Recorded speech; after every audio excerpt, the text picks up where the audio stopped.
va, si vous voulez bien, démarrer parce que j'aimerais passer le maximum de temps sur Bereshit. Alors, vous avez demandé d'avoir sous la main, si vous voulez, le texte de Bereshit. On n'a pas besoin de grand-chose, mais voilà. Alors, première question. Alors, unmutez-vous, s'il vous plaît, et accès au... que je puisse vous entendre. Bereshit bara Elohim. C'est comme ça que ça commence, c'est le premier mot de la Torah. C'est une paracha sur laquelle on pourrait passer des années, pas des mois, des années. Alors, je vais vous demander de traduire Bereshit d'abord. Bereshit bara Elohim. Alors, qu'est-ce qu'on me propose comme traduction pour Bereshit? À travers le début, parce que c'est pas Bereshit, c'est Bereshit, donc c'est à travers le début. Avec un élément ou avec quelque... Non, et vous ne pouvez pas inventer n'importe quoi là. Réchit, c'est la tête, Réchit, c'est le début. L'étymologie propre à eux autres. Voilà. Non. Le commencement. Réchit, c'est le début. Roche, la tête. Réchit, ce n'est pas nécessairement le début. Le commencement. Non, je ne veux pas dévoiler mes cartes là, tout de suite. Je veux vous entendre parce que c'est lorsque moi je fais une erreur que j'apprends des choses. Alors, on va faire une analyse relativement serrée du texte. OK? Alors, Bereshit, dans tous les livres, ce que vous allez lire, c'est ce que certains ont dit, au commencement.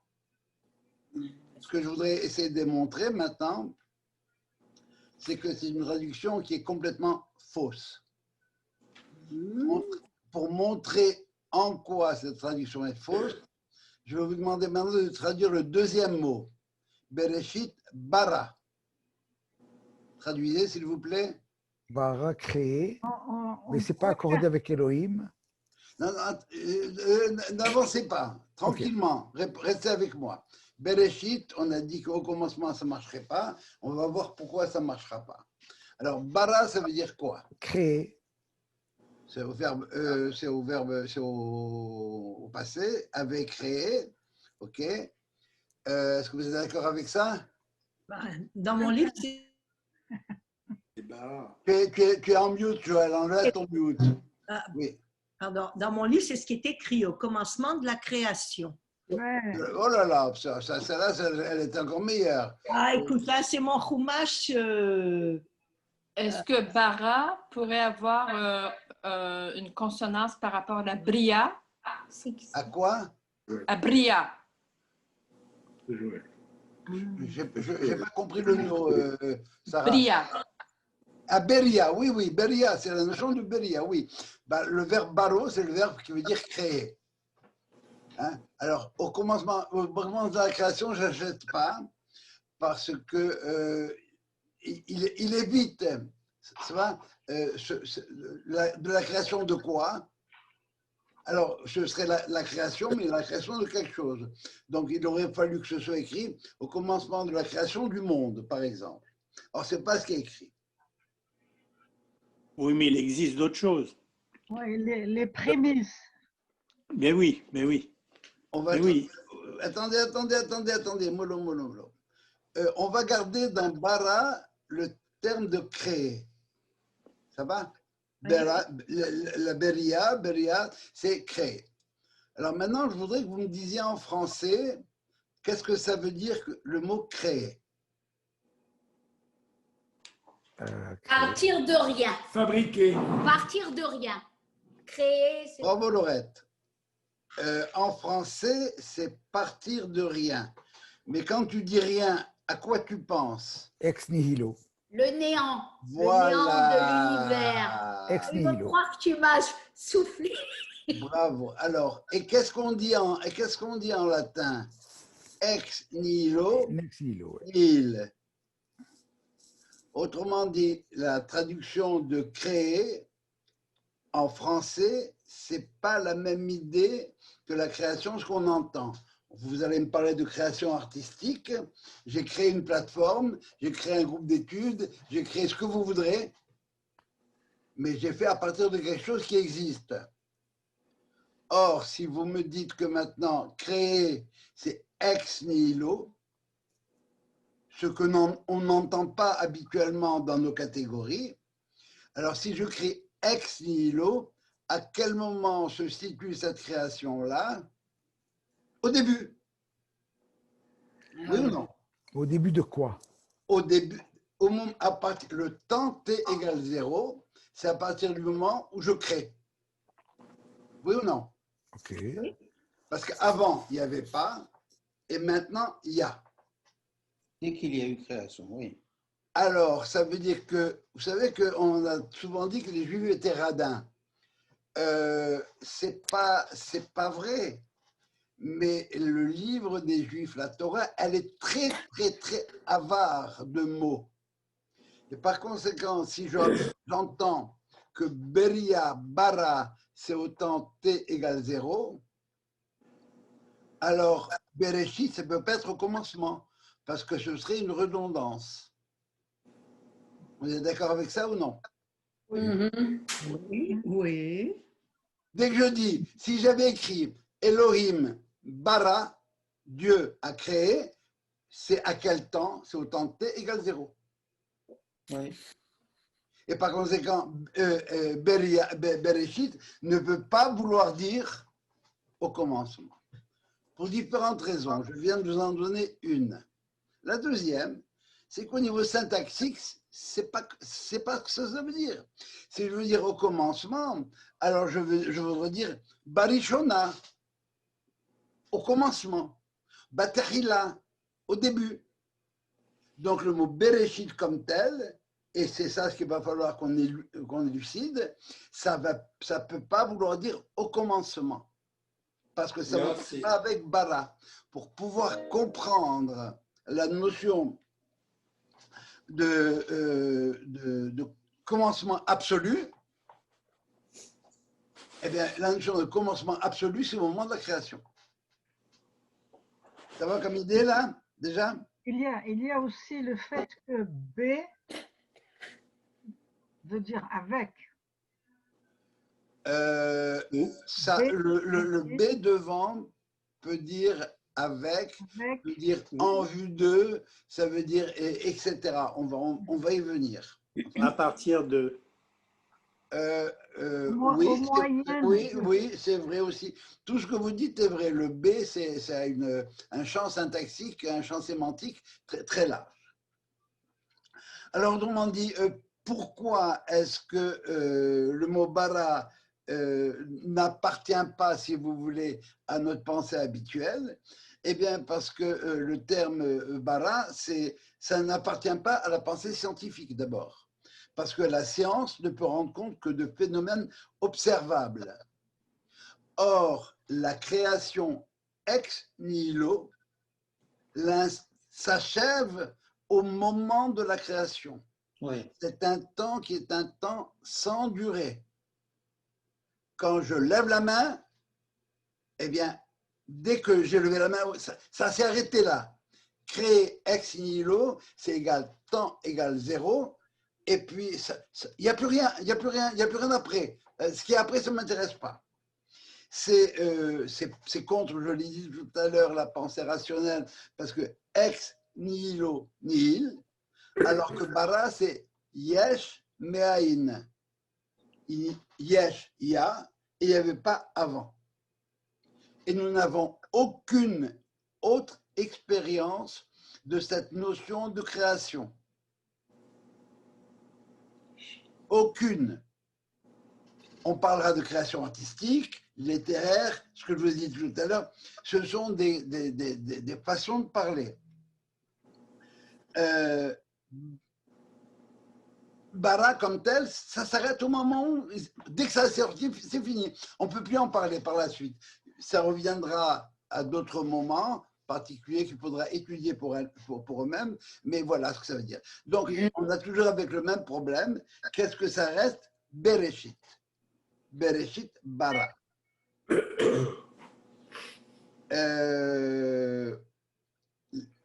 Afin d'élucider ce problème, la Bible, les Septante, a traduit Bereshit bara Elohim. Elle a changé, elle a dit au commencement, pardon, Dieu a créé au commencement. Pourquoi? Parce que si on n'avait pas dit Dieu a créé au commencement, comment est-ce que les Grecs auraient compris ça? Que c'est le commencement qui crée Dieu. Voilà. Un espèce de chronos quelconque. Oui, oui. C'est seulement si on a compris le bara comme création absolue qu'on peut découvrir qui est Elohim. Ah, Et qui c'est Elohim? Bereshit. On n'a toujours pas répondu à la question de ce que ça veut dire Bereshit. Hein? Mais bara, création ex nihilo, dont nous n'avons aucune expérience. Alors, quand on a découvert que quelqu'un est capable de cette création ex nihilo, celui-là, il s'appelle Elohim. Et autre problème, days, en passant, traduire au commencement Dieu avait créé les cieux et la terre pose le problème suivant. Dieu, c'est un être parfait. Donc la création doit être parfaite. Et qu'est-ce qu'on me dit au deuxième verset? Et la terre était chaos. Le tohu bohu. Que nous dit Manitou, ça c'est parce que le Dieu l'a créé. Mais imaginez si ça avait été le diable qui l'avait créé. Alors que vient nous apprendre maintenant ce premier mot et ce premier verset? Pas nécessairement que Dieu a créé le monde, parce que dès qu'on parle de création, ex nihilo, ça implique Dieu. Mais que cette création procède de Dieu, ça on apprend, et que par la suite, Dieu va organiser ce chaos. Quand ce chaos s'en plaira à Dieu, il en fut ainsi, on verra la suite. Vayal Elohim Kitov, que Dieu a vu que c'était bien, c'est pas mal du tout, c'est vrai. On va, pour pouvoir élucider notre traduction du mot Bereshit, on va remarquer quand même que comment est-ce que procède Dieu pour créer ce qu'il crée. Alors, je vais employer maintenant le mot créer, pas dans le sens que je viens de définir, dans le sens de il a fait. En hébreu, on dit Shechet Yemei HaMaaseh, les 6 jours de l'œuvre. Alors, comment est-ce que Dieu a fait son œuvre? Eh bien, il l'a créée par la parole.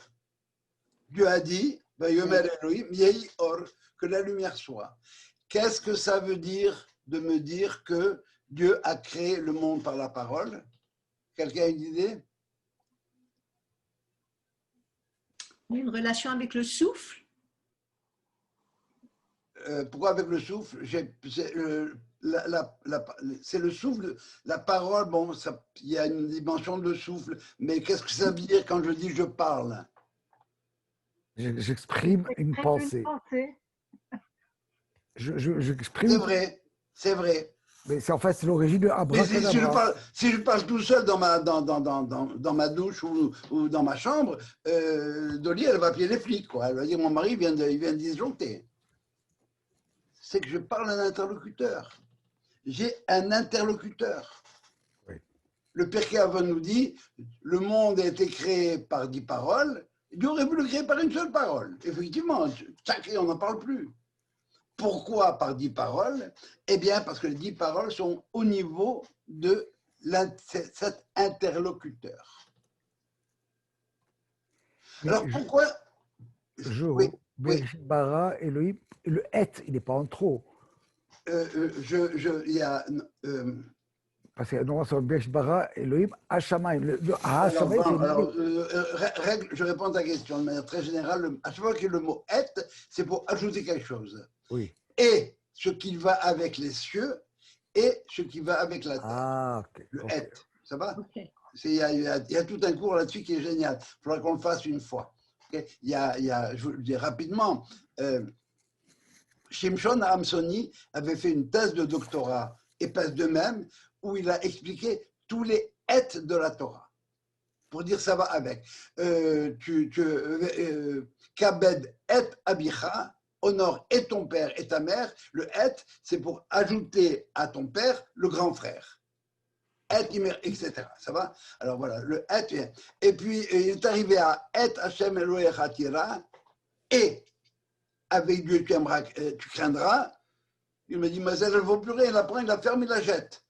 Parce que là, ça ne marche pas. Qui est-ce que je peux craindre comme Dieu? Il n'y a pas.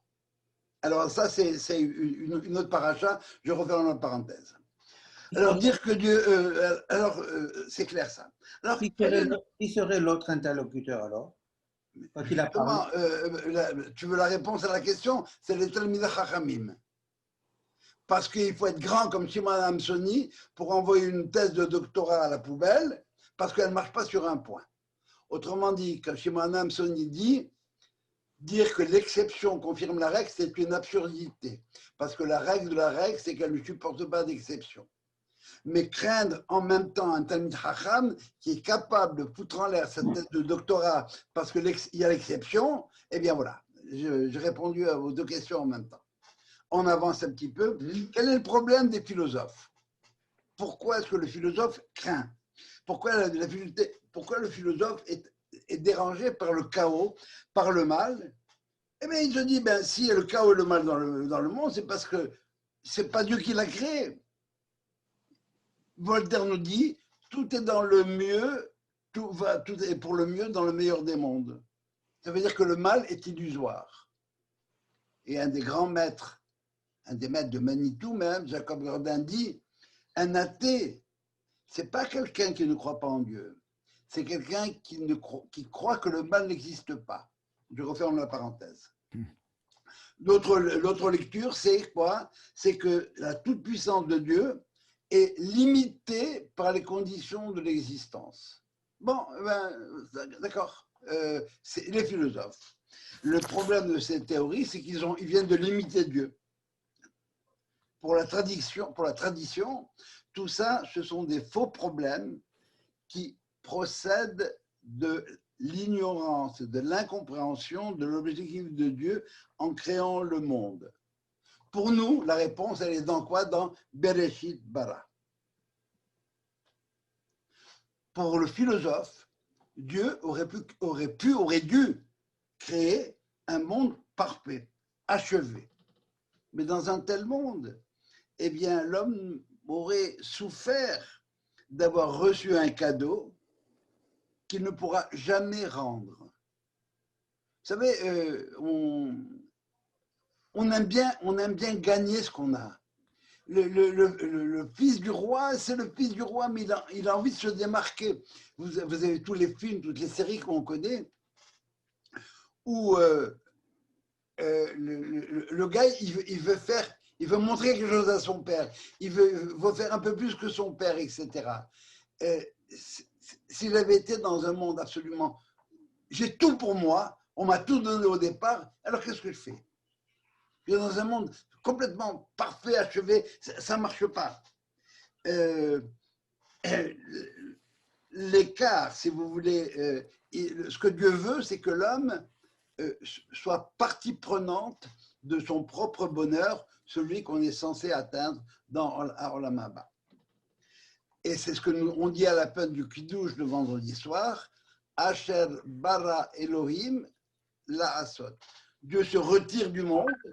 Pourquoi? Pour me laisser la place. Ça, j'ai déjà dit plusieurs fois. Si Dieu est présent dans le monde, ça veut dire que je n'ai aucune liberté. Il n'y a pas de place pour une bougie à la lumière du soleil.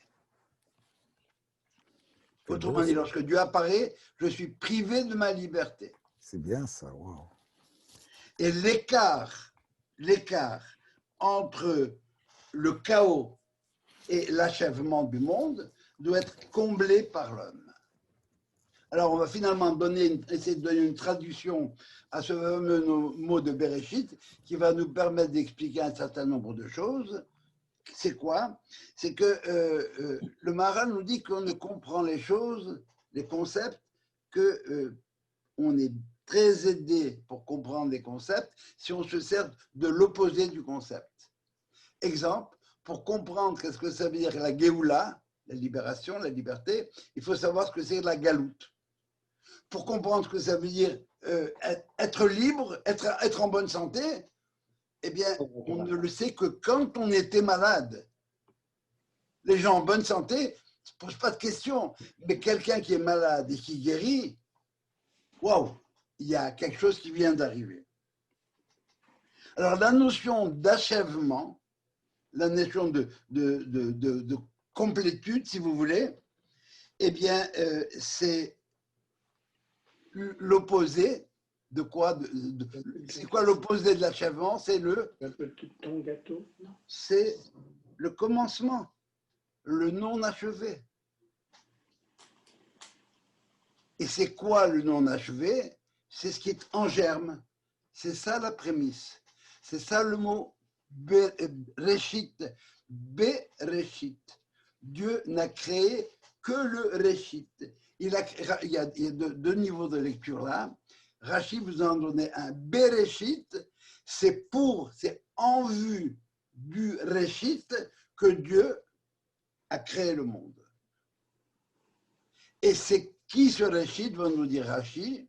Il va nous dire c'est Israël qui est appelé Réchit Tevuato, les prémices de sa récolte, et Réchit Darko, la Torah, qui sont les prémices de sa voix. Autrement dit, pourquoi est-ce que Dieu a créé le monde? Pour Israël. Oui. Celui qui, dans l'histoire, va se révéler comme étant Israël. Oui. Et il a créé quoi? Je vais prendre un exemple. Quand je vous dis Bessimantov, ça fait la bar mitzvah. Bon, Bessimantov, c'est quoi? Que ce point de départ-là, cette bar mitzvah, c'est les prémices de quoi? Des bonnes choses, le siman, d'un bon signe.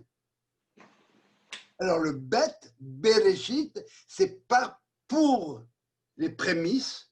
Et quelles sont ces prémices-là? C'est Israël et la Torah, pour mener à bien le projet de Dieu, parce qu'il a eu un beau jour, il s'est réveillé, il a eu un projet, et il a dit, je vais faire.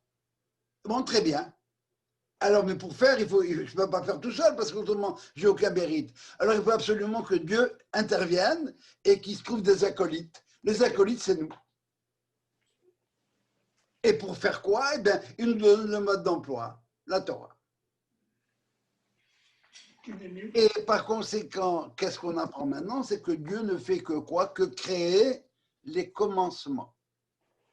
Et si on est simplement dans un état de commencement, eh bien, c'est clairement que ce n'est pas parfait. Bien sûr qu'il y a un chaos. Bien sûr que c'est inachevé. Et c'est à moi d'achever. Donc, comme la Brite. Et oui, il fait une alliance. Vous avez déjà vu dans les autres religions des alliances où il n'y en a pas. Il n'y a que chez nous qu'il y a une alliance entre Dieu et l'homme.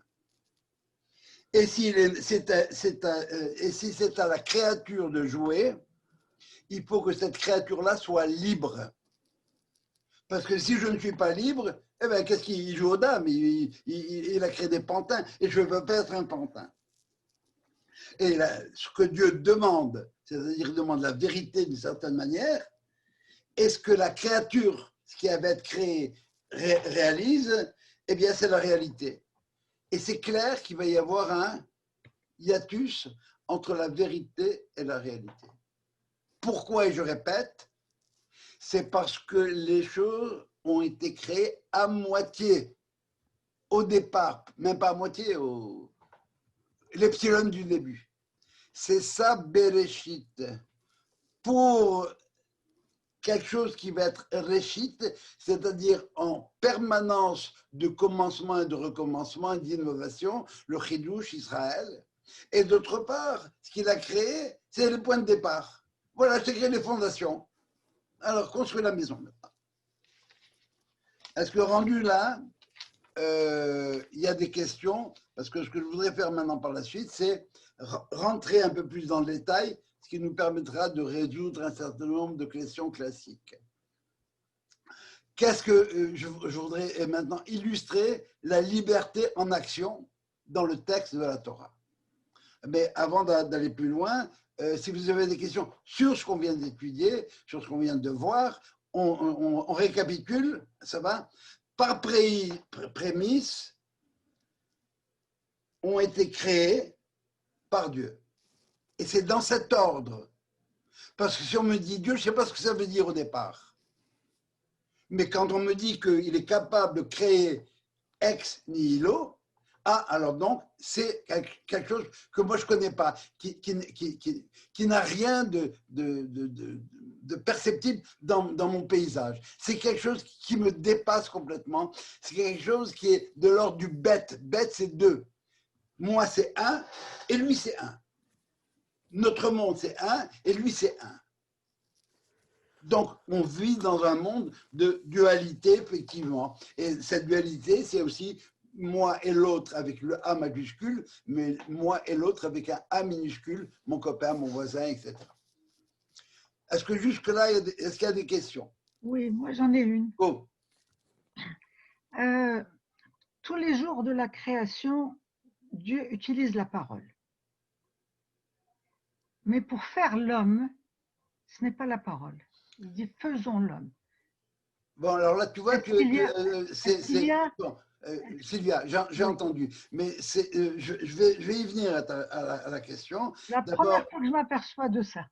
Oui, non, mais bon, c'est bien de relire. Tu vois, on découvre chaque fois chaque chose. Mais oui.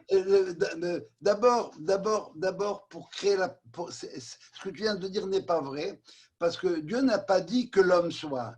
Il dit naasé, faisons. Eh ben, c'est ça que je dis. Pour toutes les créations, c'était pas à partir de la parole, mais en ce qui concerne non, l'homme, même ça c'est faux. Non, même ça c'est faux, parce que le quatrième jour, il y a écrit Vayas Elohim et Shenea Meorot. Et Dieu fit les paroles. Ça va? Bon, mais là on est hors sujet. Alors, donc, mais pas constamment par la parole qu'il a créé. Parce que si c'est par la parole, on comprend le ex nihilo. Mais s'il dit faisons l'homme à notre image ou créons l'homme, ce n'est plus ex nihilo, il y a une matière. Ah non, c'est clair que quand je reviens à la remarque de Sylvain tout à l'heure, être Hashamaim ve être Haaretz, avec les cieux et avec la terre, tous les ingrédients nécessaires pour pouvoir faire la suite. Ah, ok. Ça va? Je vois. Mais seulement c'est au niveau des prémices. Alors regardons un petit peu, si vous voulez, par exemple, le troisième jour. Alors c'est Dieu qui parle. Hein. La structure du Maaseh Bereshit de chaque jour est en 3 temps. Il y a un projet, il y a une réalisation et il y a un jugement. Alors, si vous avez votre livre devant vous, le troisième jour,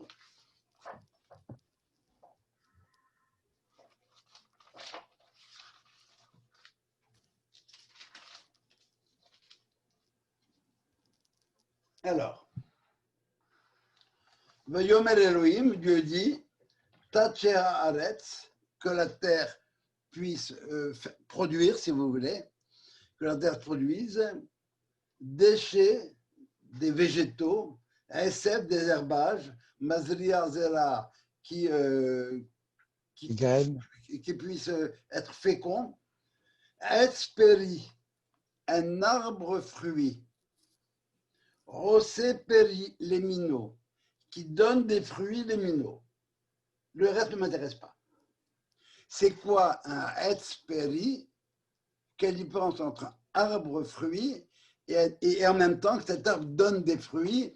Les Haramim nous expliquent c'est un arbre dont le tronc, dont l'arbre lui-même aura le même goût que le fruit. Vous en connaissez? Oui. Lequel? Je sais pas. Le réglisse? Bravo. La réglisse, c'est exact. C'est ça. La réglisse, l'étoile, le fruit de réglisse, a le même goût que si vous prenez les petits bâtons qu'on nous vendait à 10 sous au Maroc. Ça va? Ça, c'est le projet. Et le terme Vaïchen. Vaïchen, et on traduit ça comment chez vous? Il en fut ainsi, n'est-ce pas?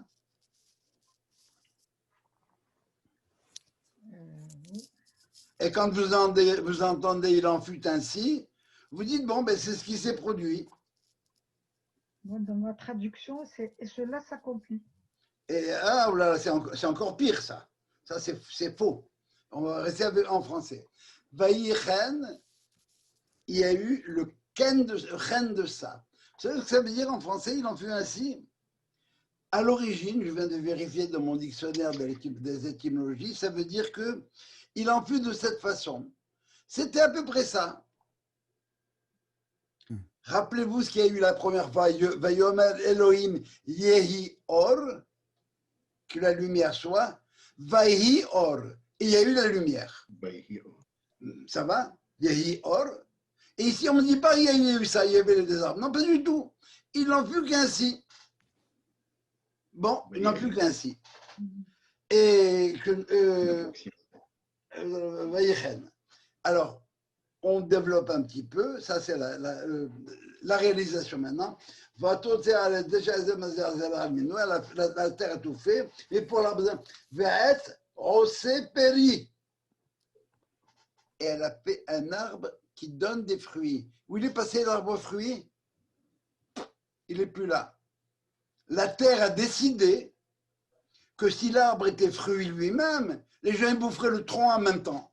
Alors elle a dit, je ne vais pas prendre de risque. Je vais faire un arbre, dont le goût, si le goût, tu as envie de vomir. Mais le fruit, tu peux le prendre. Ça va?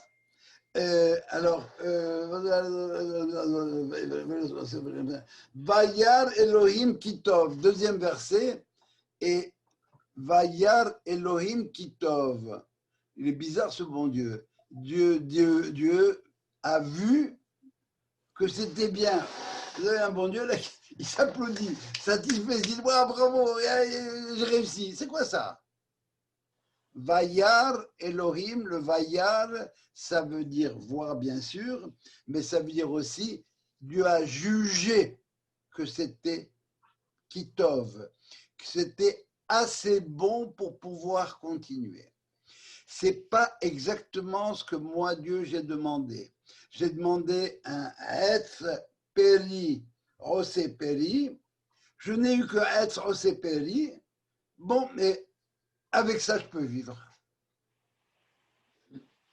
Quand quelqu'un dit à l'autre, Roé Agnès de Barecha, je vois tes paroles, ça veut dire pas, je vois, je juge que tes paroles sont bonnes. Voilà ce que ça veut dire. Alors, c'est ça. C'est assez bon pour poursuivre. Alors, vous voyez bien déjà que dans la créature, dans ce qui est créé, il y a la liberté. La terre est libre. La terre, c'est un être animé. Et c'est pas parfait. Non, parfait. On est loin de la perfection pour l'instant. D'accord? J'ouvre une parenthèse sur quelle était la signification de la demande de Dieu. Un arbre fruit qui donne des fruits. L'arbre, c'est le moyen et le fruit, c'est l'objectif. Autrement dit, que les moyens pour atteindre l'objectif soient homogènes et ne pas dire c'est la fin qui justifie les moyens. Ça va? Si vous voulez obtenir quelque chose de bon et que vous prenez un truc complètement tordu, si vous voulez faire de la tzedaka par exemple et que vous allez dévaliser une banque, eh bien c'est pas homogène. C'est ça, un arbre fruit qui donne des fruits. Que les moyens soient ne soient pas en opposition, en contradiction avec la fin. Voilà donc, vous avez vu l'étape, que la terre fasse produire, projet. Voilà ce qu'a fait la terre. Elle a fait que les choses à peu près. Réalisation. Dieu a jugé à la fin. Ça va. Avec ça, on peut faire. Ça marche que là? On va passer maintenant au 6e jour. C'est verset 24. Alors, Dieu va émettre Elohim que la terre fasse sortir Nefesh Haya Lemina.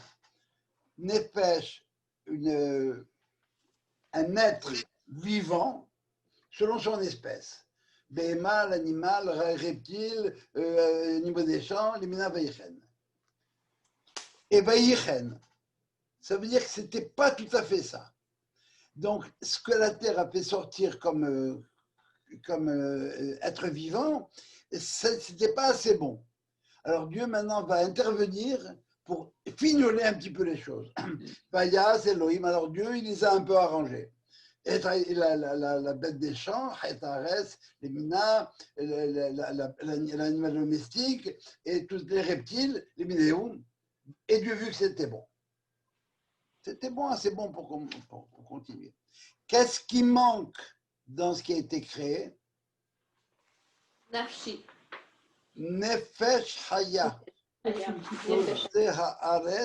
Nefesh Haya. Il manque ce Nefesh Haya. La terre n'a pas été capable de le produire. Vayom el Elohim, maintenant Sylvia, c'est pour toi. Et Dieu a dit, Naasé Adam, faisons l'homme. Avec qui il parle, Dieu? Eh bien, il y a plusieurs midrashim. Un des midrashim, s'il parle à l'homme, même si cet homme n'est pas encore créé, est-ce que tu es prêt à embarquer? L'autre, c'est que Dieu s'adresse à tout ce qui l'entoure dans la création, aux valeurs. Et il y a un midrash qui nous dit que les valeurs n'étaient pas toutes d'accord pour créer l'homme. Il y en a qui ont dit on peut le créer, d'autres qui ont dit on ne peut pas le créer. Dieu leur a dit vous perdez votre temps, je l'ai déjà créé. Parce que vous voulez le juger avant qu'il ait fait son histoire, mais on va attendre qu'il fasse son histoire pour pouvoir le juger. Et il a fait comment? Betsalmenu kidmutenu. Betsalmenu, ça ne veut pas dire à notre image, ça veut dire à l'image que nous sommes, que je me suis fait, moi, de lui. Kidmutenu dans des moutes, vous avez la notion d'homé ressemblante, qui soit capable de me ressembler. Alors, qu'est-ce qui s'est produit ici? Qu'est-ce que Dieu a demandé à la terre? À la limite, Dieu lui a demandé de créer l'homme, Nefesh Haya. Et la terre n'est pas capable de former, de sortir l'homme, de le produire. Elle tente. D'abord, c'est une amibe, et après ça, c'est, je sais pas, après ça, c'est un crapaud, et après ça, c'est le dinosaure, et après ça, c'est le serpent qui est l'être le plus évolué, parce que le serpent, à l'époque, il parle et il marchait sur 4 pattes. Et la Terre n'est pas capable de faire ça. Elle est capable d'arriver à quelque chose d'asymptotique, mais elle n'est pas capable de sortir l'homme. Et par la suite, dans le 2e chapitre, on va nous expliquer ce que Dieu a fait. Il a pris de la terre, Afar min ha'adama. Afar, c'est pas la poussière, dans le mot Afar, c'est l'humus. C'est ce qui est capable de donner quelque chose de plus. Et à partir de là, Dieu, ouf, il a insufflé. Nefesh Haya. Et l'être, Vayi ha'adam, les Nefesh Haya. Alors vous remarquez qu'il y a Nefesh Haya, tant pour la bête que pour l'homme, parce que l'animal, il a ce qu'on appelle une neshama, mais un premier niveau biologique. L'homme, il a 5 niveaux dans sa neshama. Alors vous imaginez bien que tout ça, ça demanderait des explications, des développements, tout ce que vous voudrez. Mais bon, d'accord, on n'a pas le temps, on veut déguster un peu plus. Voilà. Il a fallu que Dieu intervienne parce que la Terre n'est pas capable de faire ça. La Terre tente de créer l'homme, mais elle n'y parvient pas. Elle ne peut faire qu'un être de nature, le plus évolué possible. Le serpent qui parle, comme je vous ai dit, c'est pour être le dinosaure, l'homme de Néandertal, l'homme de Cro-Magnon, ce que vous voudrez. Il est en dimension asymptotique de l'homme, tel que nous le connaissons, nous, et la Terre ne peut pas. Alors Dieu est obligé d'intervenir. Et tout ça, ça se fait le 6e jour. Ça veut dire quoi, 6e jour? C'est quoi un jour? Quand la Torah nous parle de Vaya'ale Vayiboker Yom Sheni ou Yom Echad, ça veut dire quoi un jour? Mais le mot jour, il a plusieurs sens, même en français du reste, mais en hébreu encore plus. Quand on me parle du premier jour, alors que pour moi, le jour, c'est soit la clarté et l'obscurité, soit le 14, le jour du 14. Ça va? Le 14 octobre. Ça peut être aussi une période. Bayamim Haem, en ces jours-là. Il n'y a pas d'astre encore. Maintenant, aujourd'hui, les astres, les astres, c'est bon, ça me permet de calculer une unité de temps. Voilà, le jour, la Terre tourne autour de 24 heures, arbitrairement, on a décidé que je serais comme ça. Et qui plus est, quand on lit le texte, il y a écrit Vayi Arev Vayi Boker Yom HaShishi, on me parle du 7e jour, Vaishbod Bayom HaShevei, il n'y a pas écrit Vayi Arev Vayi Boker Yom HaShevei. Pourquoi? Vous connaissez la réponse? J'écoute. Parce qu'on est toujours dans le 7e jour. Parce qu'on est, bravo, on est dans le 7e jour, c'est-à-dire on est dans le Shabbat de Dieu. Dieu a arrêté d'intervenir, sauf en cas de pikuach nefesh. Ça veut dire que si demain il y a quelqu'un de très malade, eh bien il faut allumer le feu, il faut appeler le 911 et faire tout ce qu'il y a à faire. On rompt le Shabbat et c'est une mitzvah. De la même manière, quand il y a eu danger d'extinction du peuple juif, eh bien Dieu a rompu son Shabbat, il est venu nous sortir d'Égypte. Alors si on a entendu tout ce qu'on a entendu, alors on peut répondre à un certain nombre de questions. C'est quoi l'âge de la Terre? Vous pouvez mettre autour, excusez-moi là, eh bien c'est comme ça. Vous pouvez mettre autant de zéros que vous voudrez, je m'en fous. Parce qu'un jour, ce n'est pas 24 heures. Un jour, c'est une période. Une étape? Aussi. C'est un moment en deux. D'accord? Mais quand même, quand il dit un jour, c'est toujours par rapport, quand il dit Vayehi Erev, Vayehi Boker, il y a cette similitude entre ces différents moments de création. D'après toi, c'est quoi cette similitude? Le Erev, c'est le moment où les choses sont encore dans l'obscurité, ne sont pas encore arrivées à l'être. Et puis, le Boker, c'est quand les choses se sont réalisées. Si tu veux, je pourrais te dire ça comme ça, je ne sais pas si, comme image, si tu veux. Mais Erev, c'est pendant la nuit, Dieu cogite. Il pense à son projet. Tu me pardonnes de dire des bêtises pareilles, mais voilà, il pense. Et puis Boker, c'est au moment où les choses se réalisent. Ça va? Pendant la nuit, Dieu a demandé à la terre de faire, pendant le jour, la terre a réalisé. Mais surtout, ce que je veux dire maintenant, c'est que l'âge de la terre, c'est pas un problème. C'est pas un problème du tout, du tout, du tout. Et si on entend que le mot yom, ça ne veut pas dire 24 heures. C'est une période, un temps. Dans les psaumes, au sens large du terme. Pardon, dans les psaumes de David, Jo, il y a un psaume où ils disent que pour un jour, pour 1000 ans, ouais. C'est ça? Ça veut dire que c'est une façon de parler.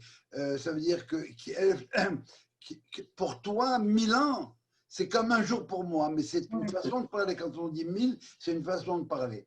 Et à partir de là, on décide que le 7e jour durait l'équivalent des 6 autres jours, c'est-à-dire chaque fois 1000 ans, donc 6000 ans.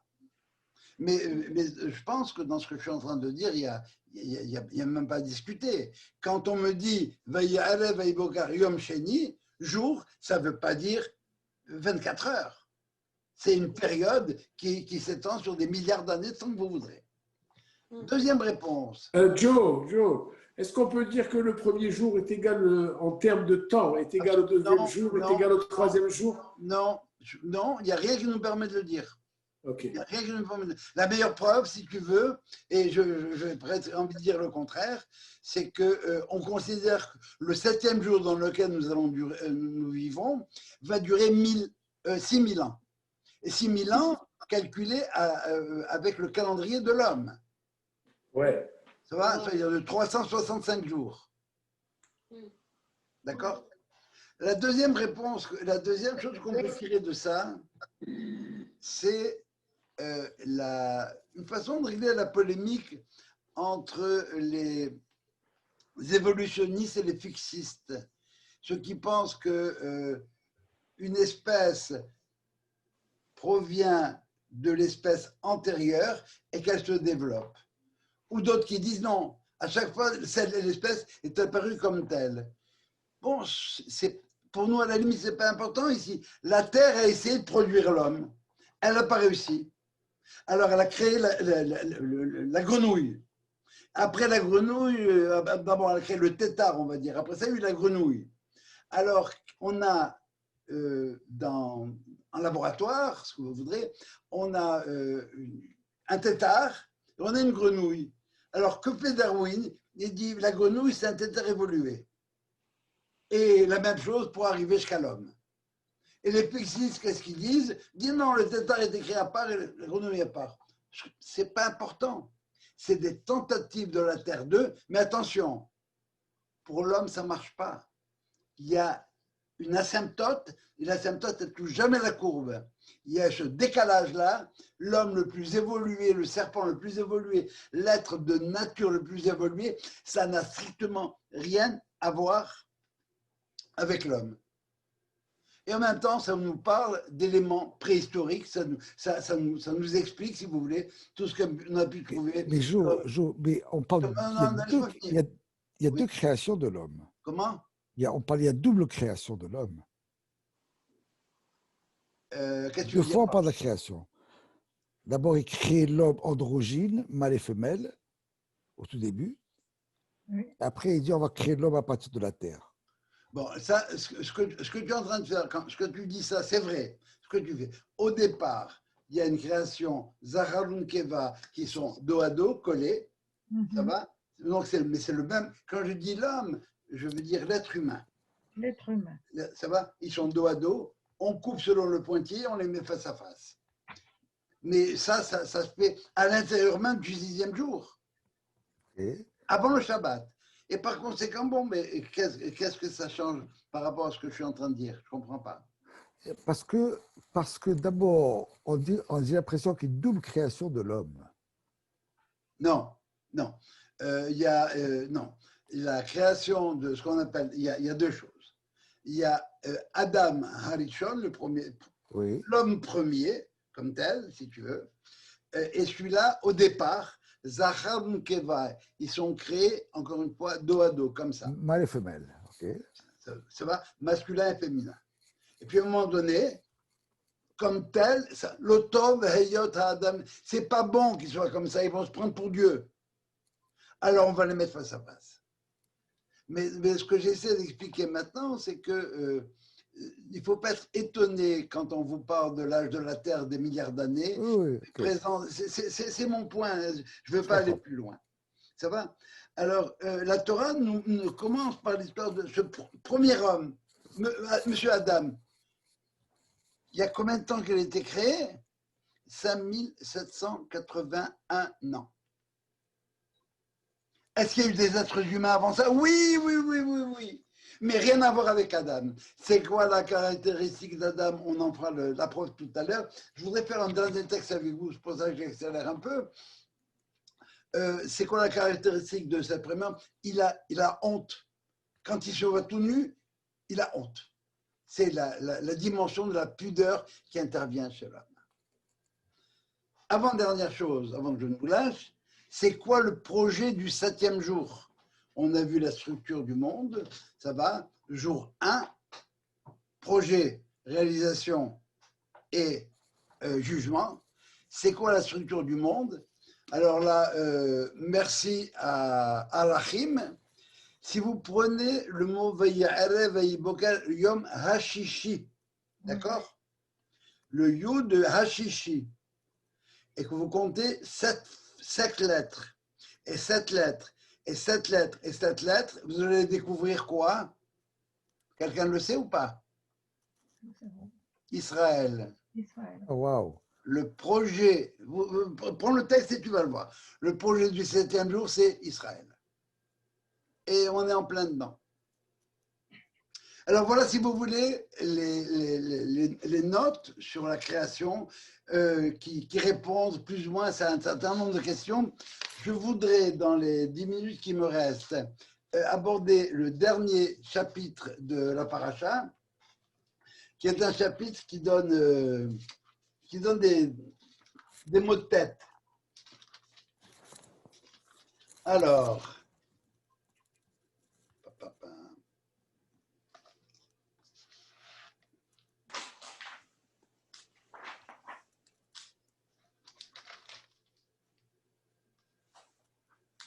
excusez-moi.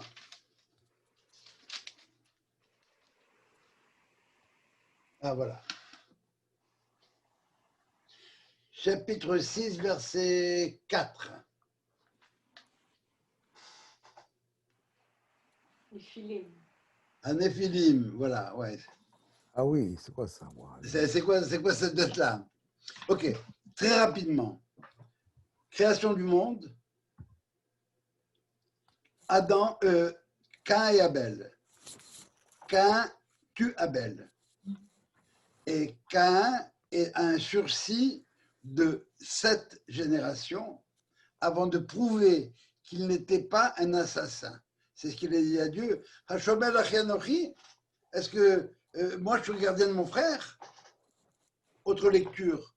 C'est mon frère qui doit me garder. Plus belle lecture. Le gardien de mon frère, c'est Anochi, c'est toi. Moi, j'ai rien fait, je ne savais pas que frapper, ça tuait.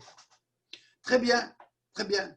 Tu es peut-être meurtrier. Elle dit, je suis peut-être meurtrier, mais je ne suis pas assassin. Alors, on va voir ce qui se passe. 7 générations plus tard, un monsieur qui s'appelle Tubal Caïn, qui est le fils de Lémer. Tubal Caïn, c'est le meilleur de Caïn. Qu'est-ce qu'il a fait? Il a inventé les armes. Il a inventé le premier arme. Et Caïn est tué par ce grand-père Lémer qui était aveugle. Il l'a tué aveuglément, si j'ose dire. Ça veut dire que le jugement est arrivé. Ce n'était pas un meurtrier, c'était un assassin. Et par conséquent, toute la descendance de Caïn, c'est une descendance qui est épouvantable. C'est une descendance, entre guillemets, elle est pas bien. Elle ne va pas dans le sens de la création.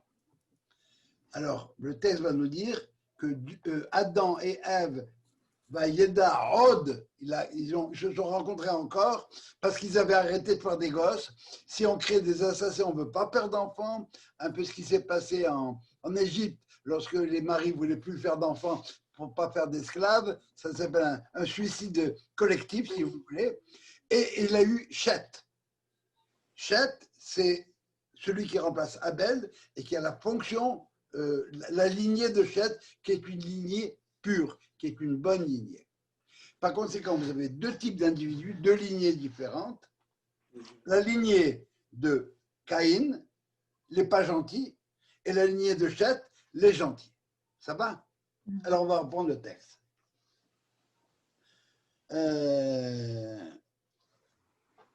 Non, je m'excuse. Chapitre 6, verset 1.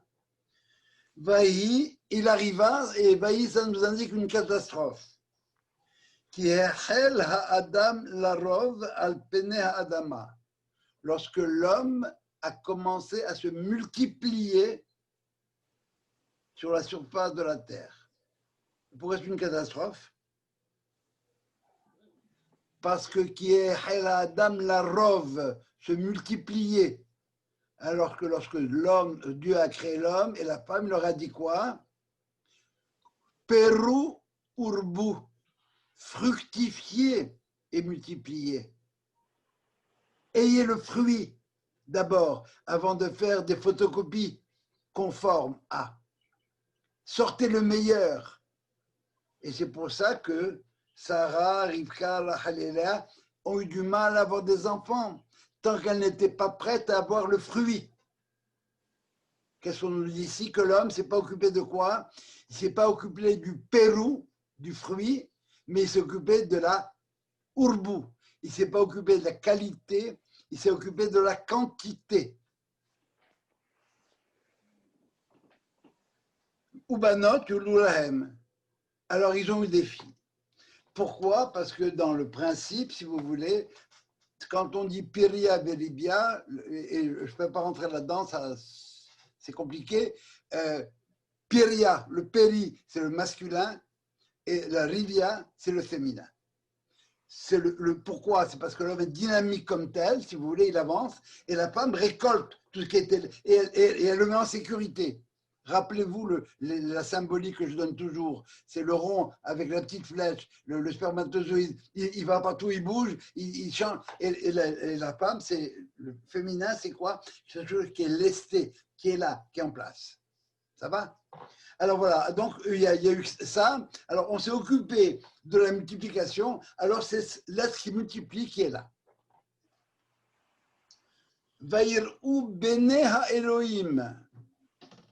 Et les enfants de Elohim. Elohim, ça veut dire Dieu, effectivement, ça veut dire le juge. Et les Béné Elohim, c'est ici, on nous explique, c'est la descendance de Chet, les gentils, ceux qui sont capables de juger, d'apporter un jugement. Et Benot Adam, qu'est-ce qu'ils ont vu? Les filles d'Adam, les filles de la descendance de Caïn. Titovot Henna, elles étaient bien. J'ai écouté cette chose-là tout à l'heure avec le Rav Simsovic, donc je me dis il fallait absolument que je le partage avec vous. Ça veut dire quoi ça? Le gars il va à la fac, et puis il revient à la maison, qui douche, et puis il dit à son père, tu sais papa, j'ai rencontré une certaine Christine Dupont. Elle explique le gars, mais arrête papa, mais elle est bien, il faut voir ses qualités, elle s'habille bien, elle est cultivée, elle est ouverte, elle est bien cette fille-là. Ils ont pris ce qu'ils voulaient. Ils ont choisi et puis ils ont fait des mariages mixtes. Ça veut dire que la lignée de Chet, la lignée des Elohim, la lignée des, je vais dire des mots faciles, la lignée des purs, a embarqué avec n'importe qui. Elles étaient bien, très gentilles, très gentilles même. Très génial. Vayomer Hashem lui a dit, l'homme en fin de compte il est fait de chair et de sang. Et puis en fin de compte ses instincts l'emportent. Vayu yamav me'a ve'asim shana, ses jours ne seront que de 120 ans. C'est quoi cette blague-là? Mais Abraham il a vécu beaucoup plus que 120 ans, Israël, etc. Et Noé? Et tout ce que tu voudras. Oui. Mais ça, c'est parce qu'on ne sait pas lire la Torah. Dieu dit, dans 120 ans, j'aurai tout ce problème-là. Dans 120 ans, il y aura le déluge. Les jours de ce monde-ci, comme tel, c'est 120 ans maintenant. Et après, on part à zéro, on revient avec Noé. Bon, ils vivront ce qu'ils vivront. Hanephilim hayu baaretz. Ça veut dire quoi les néphilim? C'est les avortons, le nophel, ceux qui sont tombés, ceux qui voilà, tout le monde a avorté. Le Mashiach s'appelle Ben Nafli dans la Gemara. Il faut ramener ces gens-là, Néphilim. Bémé même. Ça va? Vegam acharechan, et bien après ça, Asher Yabo Bene Elohim el Benot Adam. Bien après ces mariages mixtes, ils ont eu des enfants. Emma Hagiborim, c'est les grands de ce monde. Achel Be'olam Anshechem sont des hommes de renom. Effectivement, on a des hommes de renom dans l'histoire. Ils ont fait des tas de belles choses. Tout ce que vous voudrez. Copernic, j'en sais, Pasteur, tout ce que vous voudrez, sont des gens de renom. Mais, point de vue moral, qu'est-ce que ça vaut? Question, je ne sais pas. Et pourquoi 120 ans? C'est une très bonne question. Pour laisser le temps aux gens de se repentir. Alors, le chiffre 120, il faut l'étudier pour lui-même. Je n'ai pas de réponse à cette question-là. Pourquoi exactement? Je n'ai pas de réponse. Mais je vais chercher de votre côté. Alors voilà un passage qui apparemment paraît complètement ésotérique. Pas du tout. Il faut le lire pshat. Il y a eu mariage mixte, tout a foiré. Mais ça a donné M. Cohen et Mme Dupont et Mademoiselle Dupont, ça donne des gens bien. Sauf que c'était pas ce qu'il fallait et c'est pas ce qu'on attendait pour pouvoir mener à bien le projet comme tel. Voilà, c'est ce que je voulais vous raconter. Si vous avez des questions. Oui, vas-y. Est-ce que le déluge a eu lieu exactement 120 ans après? Après ce moment-là, oui. Mais seulement ce moment-là, il n'est pas daté ici. Donc, si tu veux avoir la date de ça, tu montes 120 ans avant. Mais ça, ce n'est pas quelque chose qui s'est passé en 24 heures. C'est toute une période de temps pendant laquelle il y a eu mariage mixte.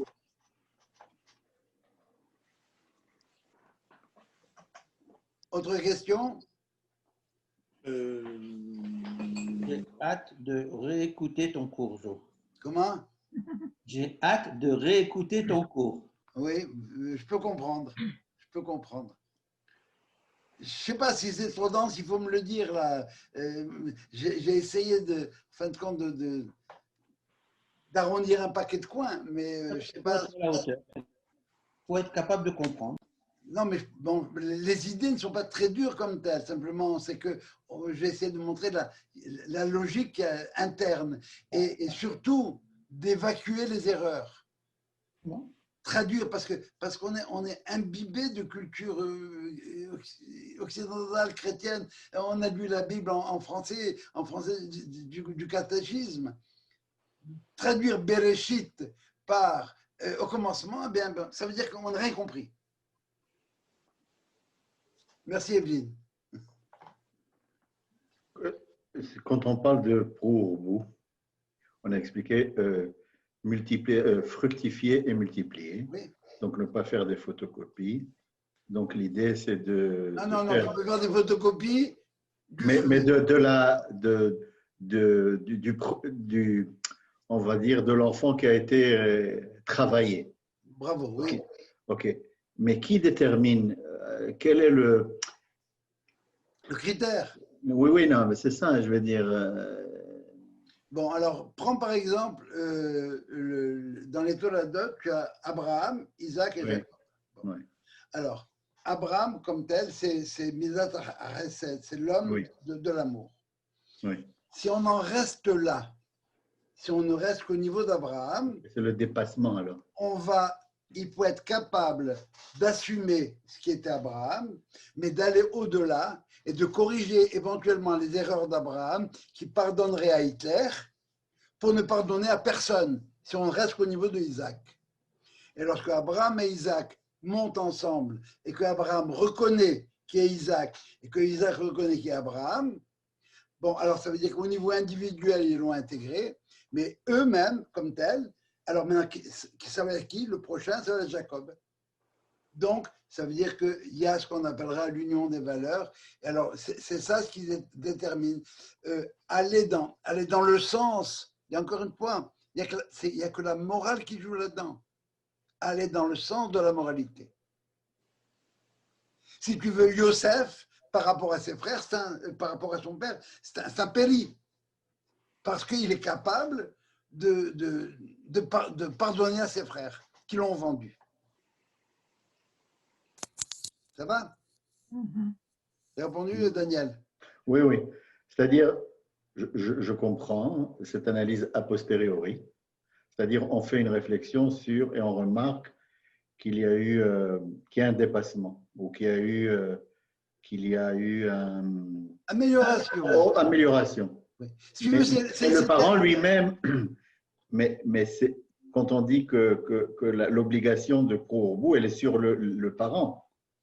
Ce que j'essaie de dire, c'est la démarche du parent.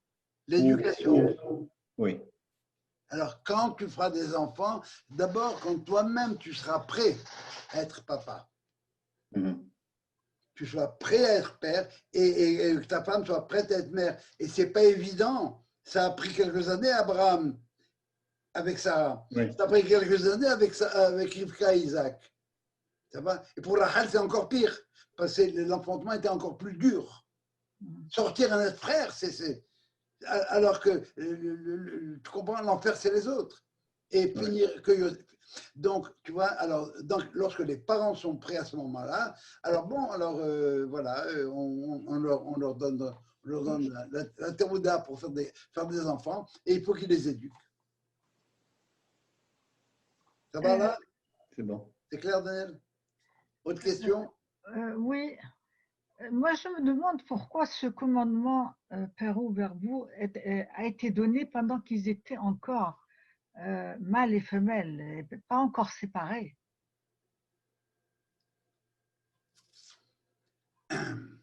Ça m'a toujours posé question. Ok. J'ai jamais compris pourquoi. Il n'a pas attendu de les séparer pour leur. Ça veut dire que si on ne crée que l'homme comme tel, l'otov et yota adam lebado, ça veut dire qu'est-ce que ça veut dire perurbu d'abord, excuse-moi. Ça veut dire perurbu. Ça veut dire qu'il va barechotam, il les a rendus féconds. Ça veut dire que l'un et l'autre étaient féconds. Mais ils n'étaient pas encore en état de mettre en pratique cette fécondité parce qu'ils étaient encore dos à dos. C'est quand ils sont arrivés face à face que cette catégorie, cette caractéristique, ce plus qu'ils avaient de la fécondité a pu s'opérer. Ça va?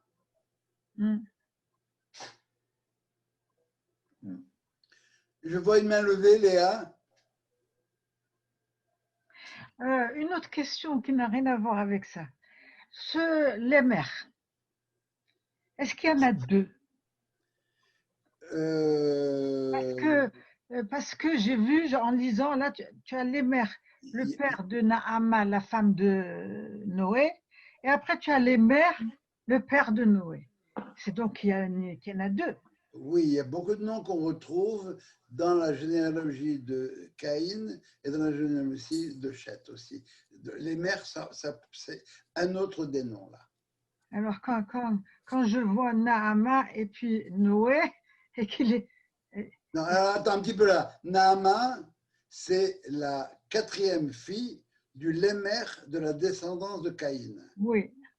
Et il a eu 4 enfants, Yabal, Yubal, Tubal, Caïn et Naama. C'est ça. Il y en a un qui était responsable des arts. Il y en a un qui était l'autre qui était responsable de pâturage, si tu veux, d'accord, labourage de pâturage. Le 3e qui était responsable de la guerre, des instruments. Et Naama, Manidou disait, vous avez entendu parler de Irma la douce? Naama, ça veut dire la douce. Alors celle-là, non, mais c'est pas... vous avez les 4 fonctions de la cité, hein? Oui. La culture, l'agriculture, la technologie, ce qu'on en fait, quoi, et puis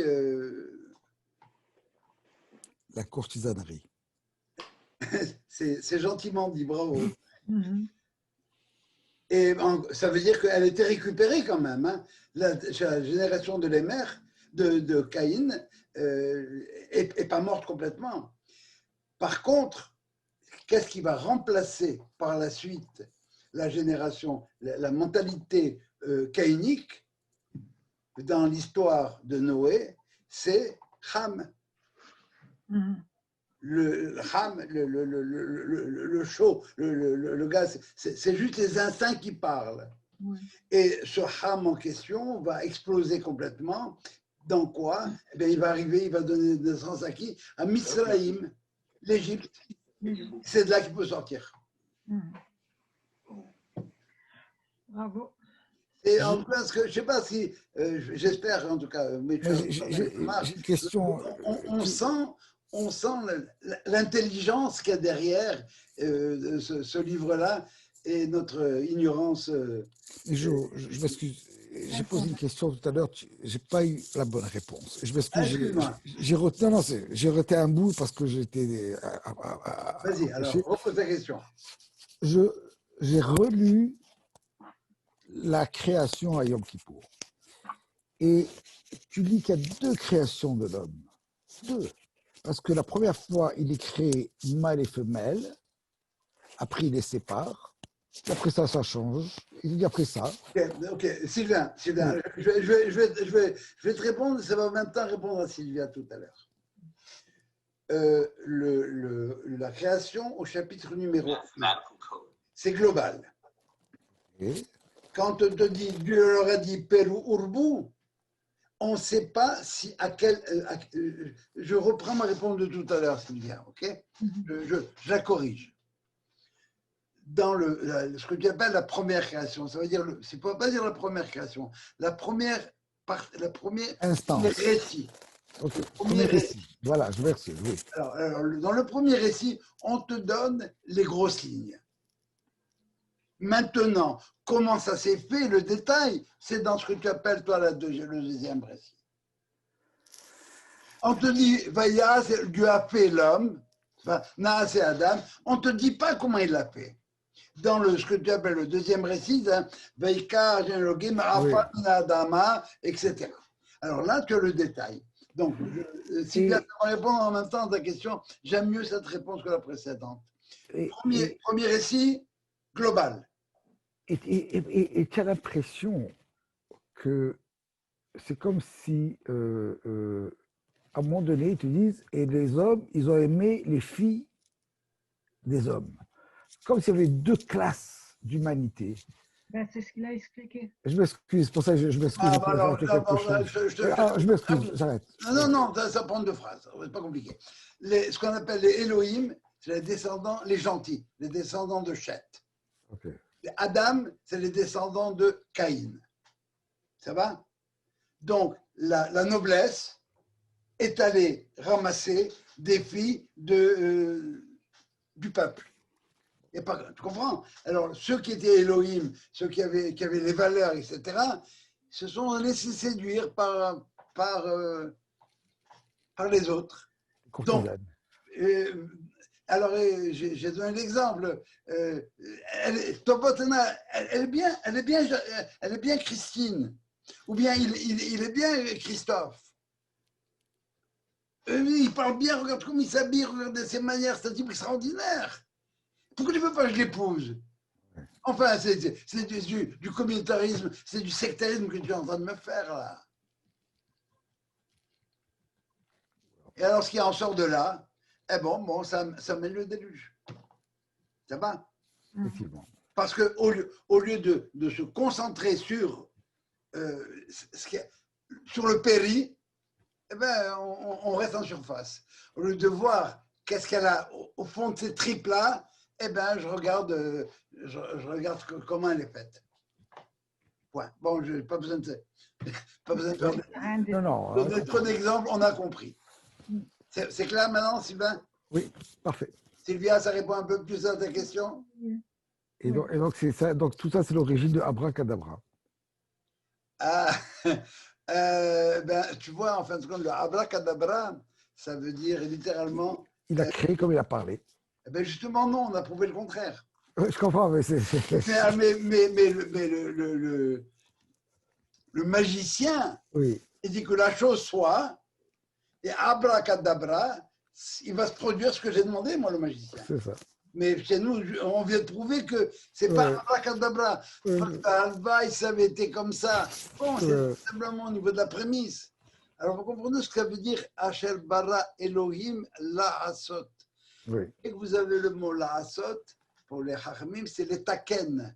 La'asot, la'asiya, c'est arranger, mettre au point, arranger ce qu'il y a à faire. Et c'est ça, le taken olam. Notre travail, c'est ça. Faire en sorte que le monde aboutisse à.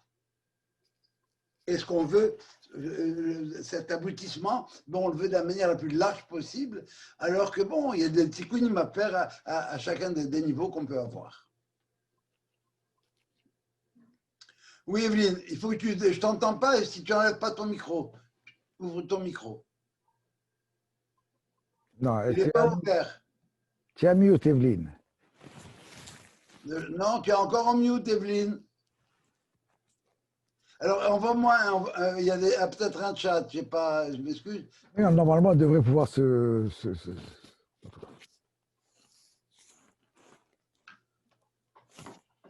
Je t'entends pas, Evelyne, envoie-moi un chat si tu veux. Si tu regardes en bas à gauche, tu peux te unmute. Oui. Ah, voilà. Ok.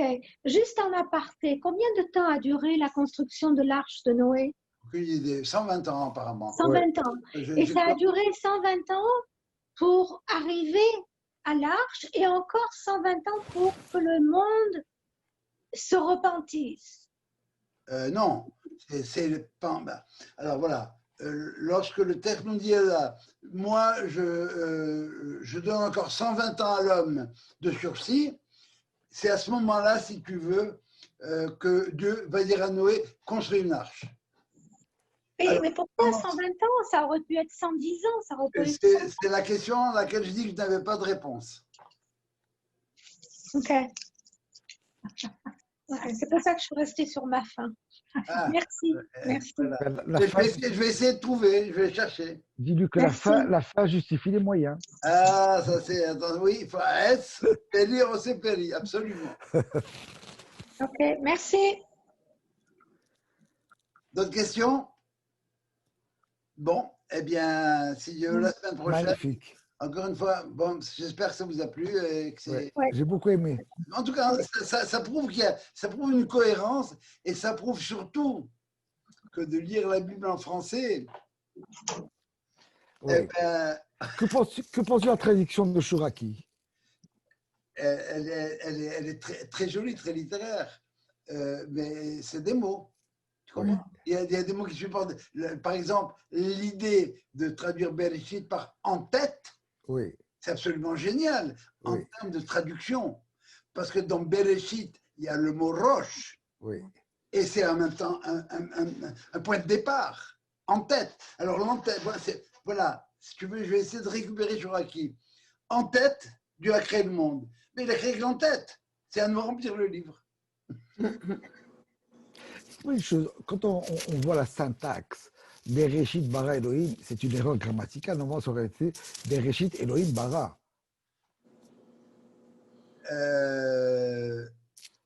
Mais oui, mais tout ce qu'on a dit tout à l'heure, c'est pas dans ce sens-là. Je comprends, mais d'après toi, non, je comprends. Alors, tu parles, dans la syntaxe hébraïque, tu as le sujet et le verbe. Donc c'est Elohim, bara, Reshit. Oui, normalement, dans la syntaxe.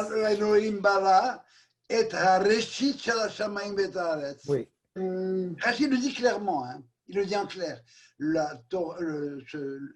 texte-là, Bereshit, ne vient certainement pas t'expliquer l'ordre de la création du monde. Voilà, parfait. Il le dit en clair. Si vous avez Rachid en clair, voilà. regardez. Oui.